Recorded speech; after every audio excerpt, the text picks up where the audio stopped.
Hey, Quest family, and anybody else listening in, it's Pastor Casey, and wow, what a week it has been. All kinds of things just seem to be changing every day when it comes to recommended guidelines for how to interact with COVID 19. Here in Illinois, earlier this week, we were talking about moving into the bridge phase, and then we were talking about moving into phase five next month. And honestly, all of that kind of caught me off guard. I wasn't expecting that to come our way quite so soon.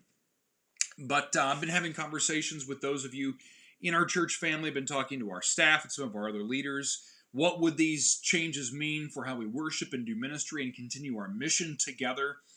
We've been having those conversations. And then the CDC kind of drops this bomb on us on Thursday afternoon saying, hey, guess what? If you are fully vaccinated from COVID 19, then you can just about go back to doing whatever you were doing before we found out about COVID 19. You don't have to wear a face mask. You don't need to worry about social distancing.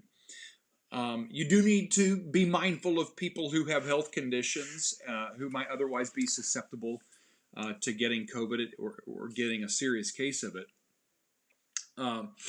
But now suddenly we hear this news, and if you're like me, going, okay, so what does that mean for a lot of different things? But especially for me, I'm thinking, okay, what about for worship and other ministry life together? First of all, let me just say, I do not anticipate us making any changes to our worship plan for this Sunday. That means that at least for this Sunday, May 16th, 2021, we will still have our 65-person capacity limit. We will also still require folks to wear a face mask, and we will still have our rows distanced. However, I do anticipate some changes coming in the following Sunday and the weeks after that. Right now, we're waiting to see exactly what Governor Pritzker and his administration says about how to deal with COVID-19 here in the state of Illinois in light of what the CDC says. He said they want to be in full lockstep with the CDC. We're just waiting to see that in detail.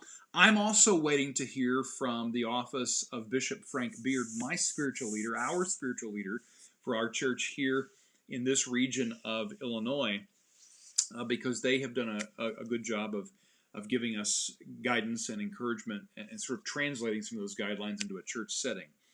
But again, not expecting any changes for this week. So please, if you're attending worship in person, please do continue to wear the face mask this Sunday morning. And then we anticipate some changes coming soon.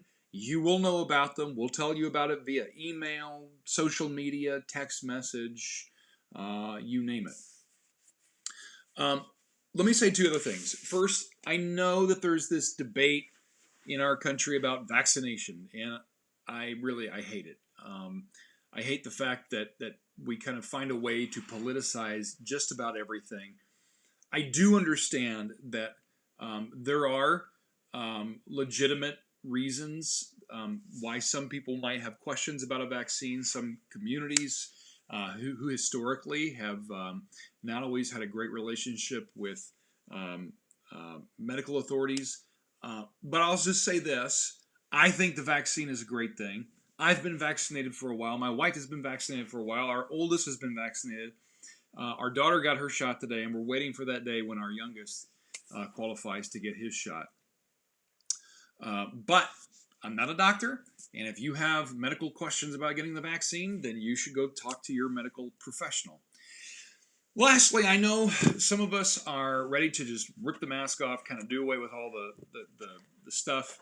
And here's my concern for us as followers of Jesus Christ, trying to be wholehearted followers of Christ here at Quest.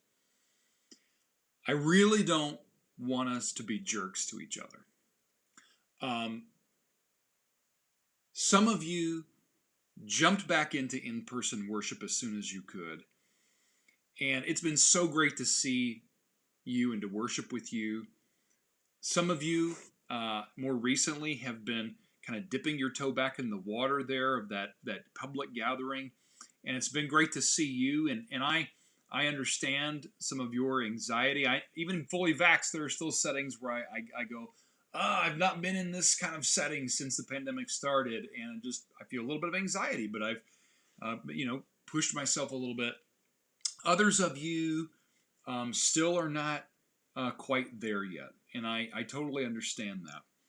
What I do expect is face masks to be a little bit more quote unquote normal whenever there is any kind of illness going around, cold, flu, some version of COVID that flares up.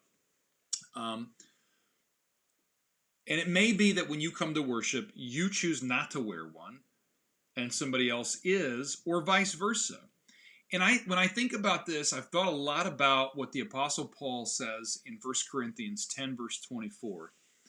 Right before this, he's kind of quoting a slogan that was popular in the church where people were going around saying, well, everything's permitted. I'm free in Jesus. I could do what I want. And Paul says, well, yeah, you do have freedom. But he says this, no one should look out for their own advantage, but they should look out for each other. And he said, everything we do should build other people up. So if you come without a mask, please don't look down on in any way somebody who is still wearing one. And if you choose to wear one, please don't look down on someone who is not. I want us to show the love of Christ, and I want our church to be known for this. All right, so circle back around. Practically speaking, what's going to happen this Sunday? I do not anticipate any change. 65 person at 10 o'clock. Registration required, face mask required, still distancing. I would expect some changes coming probably the following Sunday, but again, we will let you know. Let me ask you to please pray for me, for your staff, and for other leaders of your church as we continue to try to make wise decisions in the days ahead. Bless you in the name of God, the Father, Son, and Holy Spirit, and I hope to be worshiping with you this Sunday in person or online.